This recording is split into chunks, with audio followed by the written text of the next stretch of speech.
Di Pemalang, Jawa Tengah, ada pecak belut Secret Lovers. Selain itu, juga warung botok yang sudah ada buka sebelum Indonesia merdeka loh.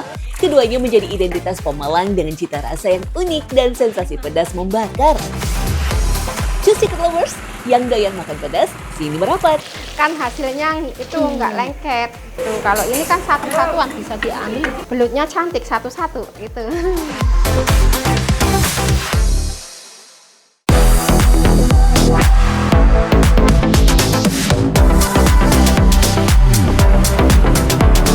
Warung legendaris spesialis belut di Pemalang ini sudah eksis sejak tahun 1975.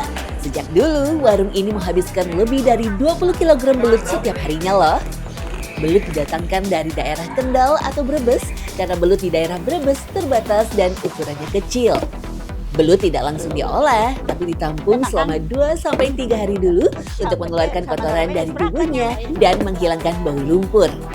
Pecak belut di sini terkenal segar karena diolahnya dadakan ketika ada pesanan.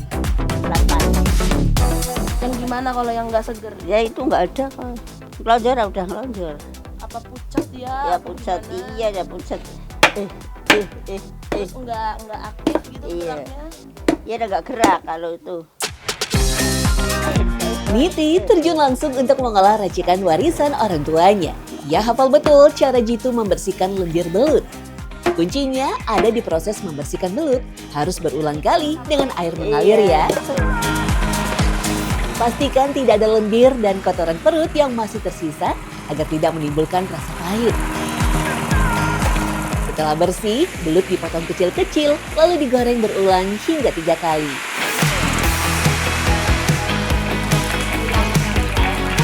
Ya karena apa ya? Biar belutnya nggak amis, satu. Keduanya lendir biar keluar dari itunya kan. Ketiganya nanti dibawa proses untuk makan biar nggak terlalu bau amis sekali sih, nggak kayak gitu. Biasanya yang sering itu kalau nggak bersih-bersih itu ya baunya bau lendir atau bau apa gitu. Kalau kita bersihkan kita nggak bau kan Mbak, gitu enak. Proses menggoreng belut sih nggak lama Secret Lovers, hanya 5 menit saja. Daging belut sangat lembut dan tipis, sehingga jika digoreng terlalu lama, kelembapan alami dagingnya akan hilang dan membuat dagingnya menjadi lebih kering dan keras. Minyak yang dipakai juga harus panas ya, agar saat belut digoreng jadi mengembang dan tampak lebih besar. Selain itu, Niti juga mempunyai trik jitu agar belutnya tidak lengket saat digoreng.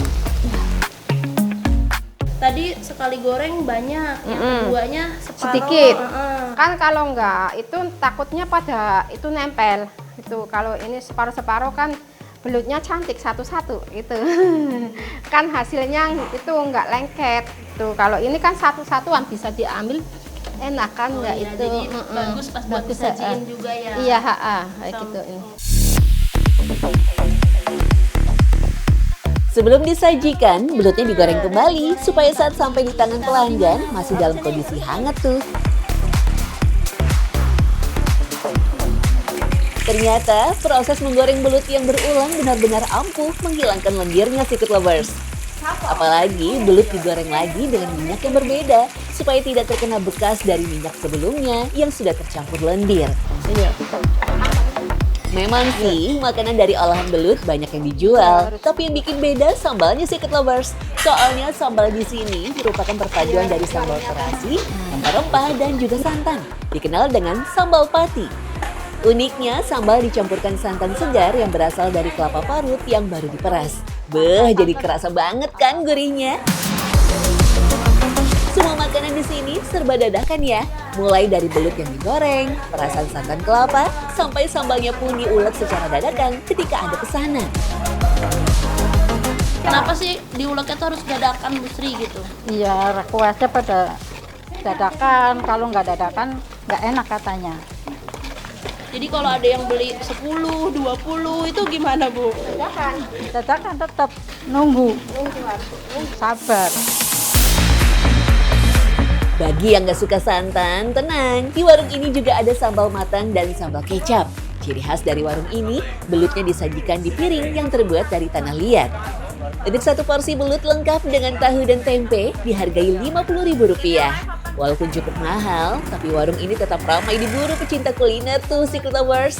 Bahkan ada yang jauh-jauh dari Batang, Pekalongan, bahkan Semarang loh. Iya sih, ini pertama ya aku makan di sini dan pertama kali juga di Pemalang. Alhamdulillah enak banget ya. Sambelnya itu nggak terlalu pedas, ada terasinya, terus belutnya juga pas gurihnya. Rasanya enak banget, gurih, sambelnya juga enak banget sih ya. Itu yang bikin ketagihan tuh sambelnya ya. Nggak pernah berubah dari awal sampai sekarang. Kuliner pecak belut muncul di Pemalang karena banyaknya sawah yang merupakan habitat belut. Awalnya pecak belut hanya makanan rumahan, namun pada tahun 1950-an pecak belut mulai populer dan mulai banyak tersedia di warung makan di daerah Pemalang. Secret Lovers yang masih suka pedas, kita bergeser ke daerah Comal, Kabupaten Pemalang yuk. Di sini ada warung makan botok setan. Duh, kok serem ya? Tenang, penamaan ini cuma soal sambalnya yang pedas sehingga diembel-embeli kata setan. Warung botok setan ini sudah ada sejak tahun 1940-an dan konsisten menyediakan menu bercita rasa pedas. Tentunya kunci dari rasa pedasnya berasal dari cabai yang berkualitas.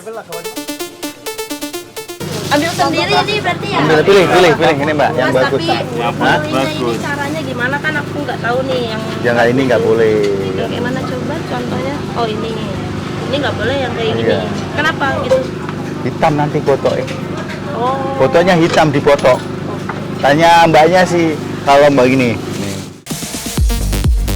Iya Mas ya. Dalam sehari, Aji biasa membeli 10 kg cabai hijau. Walaupun hanya pakai cabai hijau, tapi pedasnya boleh diadu. Oh iya, selain cabai, gembus atau ampas tahu menjadi bahan yang paling penting dalam membuat botok setan. Meskipun hanya ampas, Aji tetap selektif dalam memilih gembusnya, terutama dilihat dari teksturnya. Ya, berarti kalau misalkan ada apa biasanya hitam-hitam atau apa kalau enggak apa kayak kurang bagus gitu. Kasar. Itu kasar, Jadinya kasar nggak kayak gini, ini halus. jadinya kasar, jadinya kan lebah-lebah itu loh. Jadi yang Ini dilihat halus, malah halus. gilingannya ya Mas ya. Oke. Santan kelapa menjadi target berikutnya Secret Lovers. Santan kelapa yang dicari bukan yang biasa, melainkan santan yang dihasilkan dari kelapa yang tidak tua dan tidak pula muda. Atau masyarakat Pemalang menyebutnya kelapa umbur-umbur. Kelapa umbur-umbur tidak bisa dilihat secara dari fisik alias dari luarnya. Kelapa harus dikupas terlebih dulu dan dicek kekenyalan dagingnya.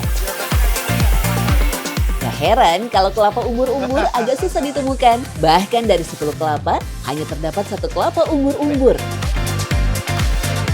Kalau pakai kelapa tua, botolnya rasanya itu Hambar. kasar. Padahal ada santannya. Tapi kalau pakai yang umbur-umbur, manis pedes gurih. Nah, semua bahan-bahan sudah lengkap nih. Saatnya kita masak botok setannya ya. Pertama, gembus harus direbus terlebih dulu. Cabai ditumbuk hingga halus, kemudian dicampur dengan santan yang sudah diperas.